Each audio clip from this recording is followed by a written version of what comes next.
BJP की पूर्व पार्षद के पति ने की आत्महत्या। अक्षरधाम फ्लाईओवर के नीचे रेलवे लाइन पर मिला शव। बीमारी के कारण ट्रेन के आगे कूद कर दी जान।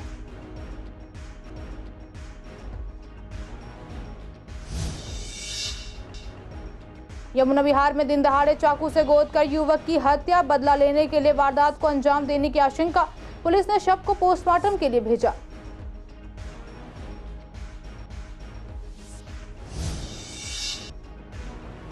विधायक ओपी शर्मा नगर निगम के सदस्य के रूप में नॉमिनेट। आम आदमी पार्टी पर मनमानी करने का आरोप। 2 विधायकों को किया जाना था नॉमिनेट।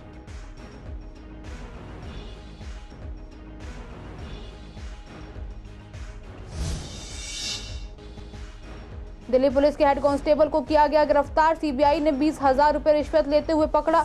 आरोपी के ठिकानों पर ली जा रही है तलाशी।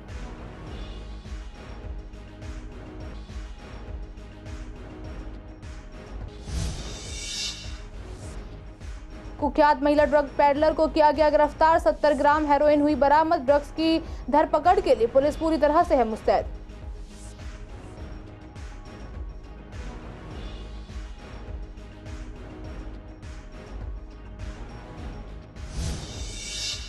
नमस्कार, आप देख रहे हैं सीसीएन लाइव। मैं हूं आपके साथ काजल चौधरी। स्वागत है आपका हमारे खास कार्यक्रम पूर्वी दिल्ली खास में। कुछ खास खबरों के साथ करते हैं बुलेटिन की शुरुआत।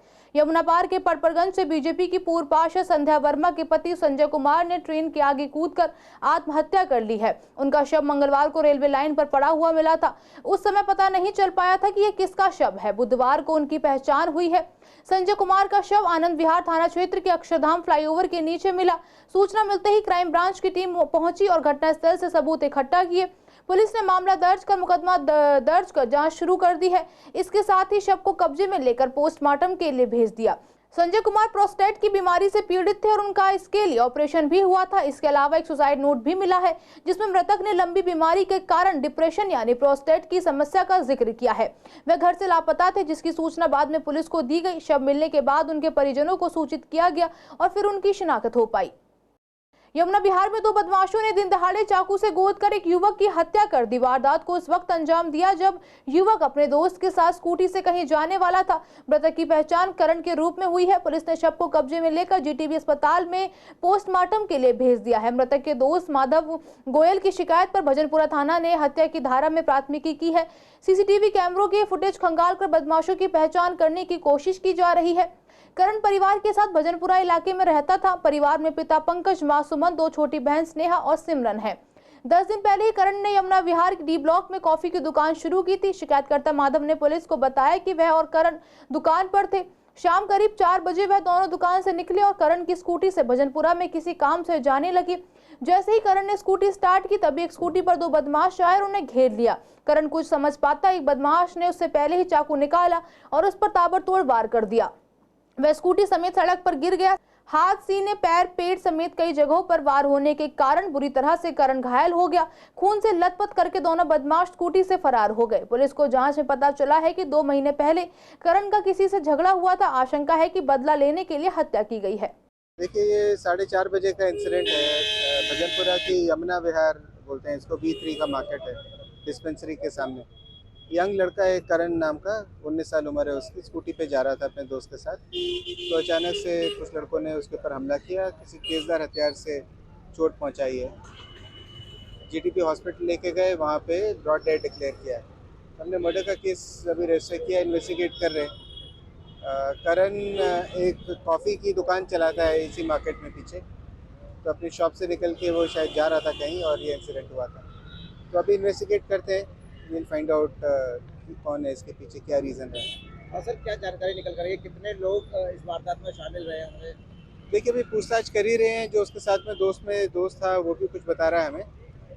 It is too early to say this on camera, पर अभी हम लोग इन्वेस्टिगेट कर रहे हैं, बहुत जल्दी पता लगा लेंगे। इंजरी कहाँ उसको हुई है? छाती में इंजरी है, राइट थाई में इंजरी है, हाथ वगैरह में इंजरी है, पैर में इंजरी है। तो अभी पोस्टमार्टम में सारी डिटेल निकल कर आएगी। 26 अप्रैल को दिल्ली नगर निगम में नए मेयर का चुनाव होना है। उससे पहले निगम में नॉमिनेट किए गए पुराने विधायकों का कार्यकाल भी खत्म हो जाएगा। उनकी जगह स्पीकर द्वारा नामित किए गए नए विधायक सदन की बैठक में हिस्सा लेंगे और मेयर चुनाव में वोट भी देंगे। ये विधायक 1 साल तक निगम का हिस्सा रहेंगे और सदन की बैठकों में भी शामिल हो सकेंगे। नियमों के अनुसार दिल्ली विधानसभा में अलग अलग दलों के विधायकों की कुल संख्या के आधार पर विधायकों के 1/5वें हिस्से के रूप में कुल 14 विधायकों को स्पीकर हर साल नगर निगम के सदस्य के रूप में नामित करते हैं। इसी संदर्भ में विश्वास नगर के विधायक ओपी शर्मा भी नॉमिनेट किए गए हैं।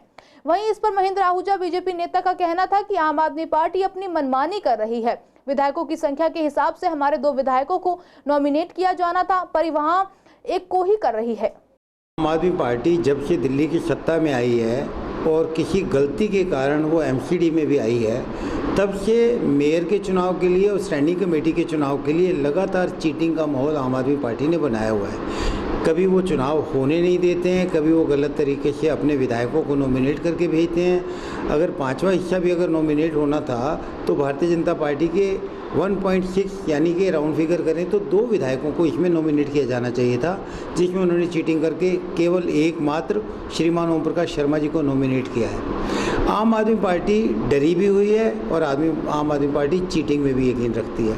वो कितनी चीटिंग करती है इससे तो ये पता ही चलता है कि उनके कितने प्रमुख नेता जेल में हैं और शराब की दलाली के आरोपों से घिरे हैं। और उसी में ये एमसीडी में चुनाव को प्रभावित करके अपने मेयर को लाने के लिए उनको डर सता रहा है, क्योंकि लगातार निगम पार्षदों का मोह आम आदमी पार्टी से भंग हो गया है। तो उनको ये लग रहा है कि हमारे पार्षद खिसक सकते हैं, उसके लिए वो मैनिपुलेशन में लगे हैं। देखिए, विधायक को तो पहले से ही नॉमिनेट होना चाहिए था, लेकिन केजरीवाल की और केजरीवाल के निगम पार्षदों की और मेयर की एक अचकारी हरकत थी कि विधायक जो होता है या उसमें एमपी भी होते हैं, विधायक भी होते हैं और विधायकों का नॉमिनेशन उस समय जरूरी होता है, लेकिन इन्होंने 1.5 साल जो भी समय निकाल दिया कॉर्पोरेशन का, बड़ी दुर्भाग्यपूर्ण बात है। मेयर या कोई भी और ऐसा इंपॉर्टेंट इलेक्शन, संवैधानिक इलेक्शन होगा, उसमें भी इनका पार्टिसिपेशन होगा, इनकी वोटिंग होगी और इनके वोटिंग के द्वारा ही ये मेयर भी चुना जाएगा, डिप्टी मेयर भी चुना जाएगा। अच्छा, नॉमिनेट जो किए जाते हैं इसमें सत्ता पक्ष के कितने विधायक होते हैं और विपक्ष के कितने विधायक रहते हैं? ये संख्या के आधार पर होता है और एलजी का प्रेरोगेटिव होता है। ये कोई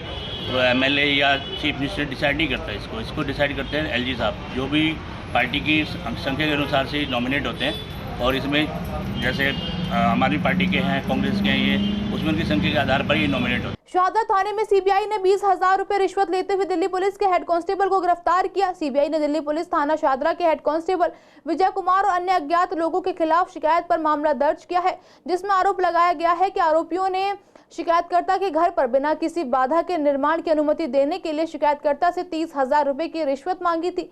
बातचीत के बाद आरोपी 20,000 रुपए लेने को राजी हो गया। सीबीआई ने जाल बिछाया और आरोपी को शिकायतकर्ता से 20,000 रुपए की रिश्वत लेते हुए रंगे हाथों पकड़ लिया। फिलहाल सीबीआई द्वारा आरोपी के ठिकानों पर तलाशी ली जा रही है।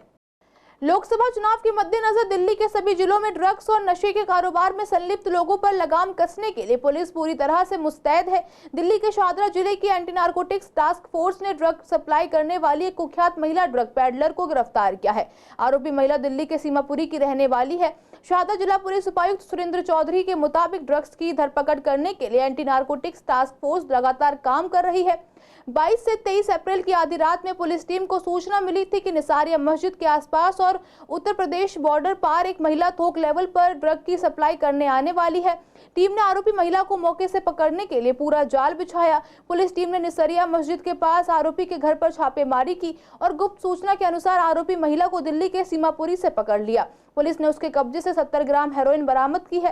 पूछताछ के दौरान आरोपी महिला ने बताया कि कथित स्रोत फरमान उसे अवैध हेरोइन पहुंचाता है और वह सीमापुरी और यूपी में खुदरा और थोक में अवैध हेरोइन बेचती है।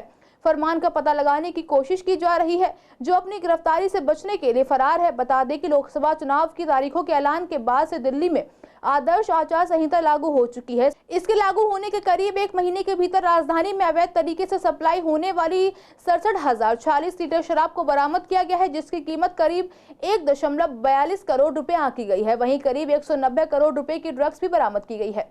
गाजीपुर लैंडफिल साइट पर आग लगने के मामले सामने आते रहते हैं। पहले भी साइट पर आग लग गई थी। हाल ही में 2 दिन पहले भी गाजीपुर साइट पर आग लगी, जिसे काबू पाने में काफी मशक्कत करनी पड़ी। गाजीपुर लैंडफिल की आग तो बुझ गई है, लेकिन उस पर गरमाई हुई राजनीति अभी भी लगातार जारी है। जहां आम आदमी पार्टी उसे लेकर कमेटी से रिपोर्ट मांग रही है, तो वहीं बीजेपी लगातार आम आदमी पार्टी पर हमला बोल रही है। बीजेपी परिषद का कहना है कि दिल्ली में आम आदमी पार्टी की सरकार जब एमसीडी में आई थी तो वह लैंडफिल साइट को खत्म करने के मुद्दे को लेकर आई थी। बावजूद उसके अभी तक इसका कोई समाधान नहीं हुआ है। जब बीजेपी की सरकार एमसीडी में थी तो इससे निजात दिलाई जा रही थी और लगातार काम किया जा रहा था, लेकिन जब से आम आदमी पार्टी की सरकार आई है तब से काफी स्लो काम हो रहा है। कूड़े को खत्म करने की जगह बस फैलाया जा रहा है, जिससे लोगों को लगे कि यहाँ काम किया गया है, जबकि धरातल पर सच्चाई ऐसी नहीं है। देखिए, गाजीपुर लैंडफिल साइट जो है पूरी भारत की सबसे बड़ी लैंडफिल साइट है, जहां 140 लाख मीट्रिक टन कूड़ा पड़ा हुआ था। और 2019 में हम लोगों ने, भारतीय जनता पार्टी का जब शासन था उस समय मैं स्टैंडिंग कमेटी चेयरमैन था, पहली मशीन हमने सितंबर में लगाई थी और तब से हमने 26 लाख मीट्रिक टन कूड़ा वहाँ से हटा दिया। लेकिन अभी भी बहुत बड़ी क्वांटिटी वहाँ कूड़े की थी, जो अगर प्रोसेस से निस्तारित करते तो 1-2 साल में हो जाता। लेकिन पिछले 1.5 साल में हमने देखा कि जिस एजेंसी को इन्होंने ठेका दिया वो एजेंसी मुश्किल से 10% काम कर पाई और आज भी कम से कम 76 लाख मीट्रिक टन कूड़ा वहाँ पड़ा है। लेकिन जब इतना कूड़ा है और ये भी पता है कि गर्मियों के अंदर गैस का रिसाव होता है और उसमें आग लगने का डर है, पिछले 1-1.5 साल से कोई प्रिकॉशन नहीं ली गई। नहीं तो डेली 2 से 3 टैंकर पूरी पहाड़ी के ऊपर लगातार सुबह से लेकर रात तक पानी का छिड़काव करते थे, जिससे जो गैस निकल रही है वो बैठ जाए। इस बार कोई प्रिकॉशन नहीं ली गई और बहुत तेज़ी से जो है आग निकली, धुआं फैला और आसपास के कॉलोनियों के लोगों को अपने घर भी छोड़ने पड़े। तो ये आम आदमी पार्टी की नेग्लिजेंस है। पूर्वी दिल्ली में कई जगहों पर विभाग की लापरवाही की वजह से आम जनता को मुसीबत झेलनी पड़ती है। परपरगंज स्थित नाला, जो कि काफी दूरी तक फैला हुआ है, इंडस्ट्रियल क्षेत्र की तरफ जाती हुई इस पुलिया पर इसे खुला छोड़ दिया गया है। काफी जगह पर इस पुलिया को कवर करने के लिए लगाए गए पत्थर उखड़े हुए हैं। राहगीरों ने बताया कि ये समस्या कई महीनों से बनी हुई है। यहाँ कई लोग गिर भी चुके हैं। फैक्ट्री एरिया होने के कारण लोग हर समय इस पुलिया का इस्तेमाल करते हैं। पैदल चलने वाले लोगों के लिए काफी खतरा है, लेकिन प्रशासन पर कोई असर नहीं है। साथ ही यहाँ लाइट्स की भी कोई उचित व्यवस्था नहीं है, जो कि किसी बड़े हादसे को बढ़ावा दे सकती है। हादसा तो हो ही सकता है, कोई अंधेरा होता है, जब कोई गिर सकता है, आना जाना हो गए तो कम से कम 1.5 साल 2 साल के करीब। लाइटिंग तो रात को रहती है मगर कम रहती है, मतलब यहाँ तो अंधेरा ही रहता है अधिकतर। तो अब ये ऐसे ही होना चाहिए, सिर्फ पड़ी हुई है। हाँ, आगे इधर भी है, आगे भी। हाँ, खुला हुआ है ये, काफ़ी हम देखते हैं कई बार। कितने टाइम से ये काफ़ी टाइम से है, वो दिनों से देखते हैं हम। क्या होना चाहिए इसको कवर होना चाहिए, जैसे ये पहले कवर है वैसे कवर होना चाहिए। कहीं भी लाइट नहीं है, रात में बिल्कुल नहीं होती। अंधेरा होता है? हाँ, अंधेरा रहता है, रात के टाइम बिल्कुल अंधेरा है। साथ ही बड़ा नाला भी है। हाँ, बड़ा नाला भी है साथ में। नहीं, इसको कवर करना चाहिए और लाइटिंग की व्यवस्था भी होनी चाहिए, क्योंकि यहाँ पे वॉकिंग बराबर रहती है। देर रात तक भी लोग आते जाते रहते हैं, तो कई एज आदमी होते हैं तो उनको दिक्कत हो सकती है। काफ़ी टाइम से ज़्यादा मैक्सिमम मेरे को देखते आ रहे होंगे 4 से 5 महीने से तो ज़्यादा मेरे को ही हो गया। और एक्चुअली इसे डेवलपमेंट वगैरह कुछ नहीं हो रहा। या नॉर्मली लोग जो भी आते हैं वो भी इस पर कोई रिस्पॉन्स वगैरह नहीं करते। जैसे आप खड़े हो, आपने थोड़ा फोकस करा और अपने ज़रिए किसी और को ही फोकस करने के लिए बोल रहे हो, वो भी कोई रिस्पॉन्स नहीं देते। मैम, कोई रिस्पॉन्सिबिलिटी नहीं उनकी भी, सब देखते हो जाते। कितने तो लोग गिरे हैं, मेरे सामने की बात है मैम, काफ़ी लोग गिरे हैं। गवर्नमेंट को इसके लिए ठीक करना चाहिए, बिल्कुल डेवलपमेंट वगैरह करना चाहिए, इसे कवर्ड होना चाहिए बिल्कुल। मैम, इसको सही करना मांगता है। ऐसा रहने से आदमी भी गिर सकता है। यहाँ पे जी पूरा चलता रोड है, पूरा 24 घंटा चलता ही रहता है। पैदल बहुत चलते हैं, दोनों साइड में है, उधर भी पड़ा है, वो आगे भी बहुत है। दिल्ली सरकार के कई स्कूलों में कई सब्जेक्ट्स के गेस्ट टीचर्स रिलीव चल रहे हैं, जिसकी वजह से उन्हें आर्थिक रूप से जूझना पड़ रहा है।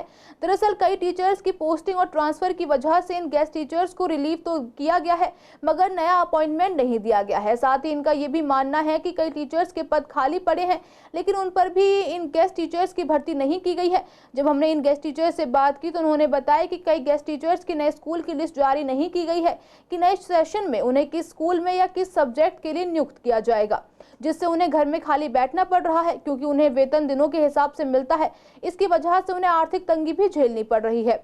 जब भी डिपार्टमेंट में बातें करने की कोशिश की जाती है तो आचार संहिता का कारण बताकर लिस्ट जारी नहीं की जाती। डिपार्टमेंट को जल्द ही इन टीचर्स की लिस्ट जारी करनी चाहिए, जिससे इन्हें अपनी नियुक्ति की जानकारी मिल सके। गेस्ट टीचरों की ये लिस्ट जारी नहीं की जा रही है। 15 मई से पहले गेस्ट टीचरों की लिस्ट जारी की जाए। इसमें किसी प्रकार की आचार संहिता या इसका किसी प्रकार का कारण नहीं है। अधिकारी लोग इसकी बात को इस तरह से बात को आगे बढ़ा रहे हैं। आता है तुरंत लिस्ट जारी की जाएगी। शिक्षा विभाग द्वारा प्रत्येक महीने की 15 तारीख को अतिथि अध्यापकों के नियुक्ति की लिस्ट निकाली जानी चाहिए, ऐसा खुद का विभागीय आदेश है।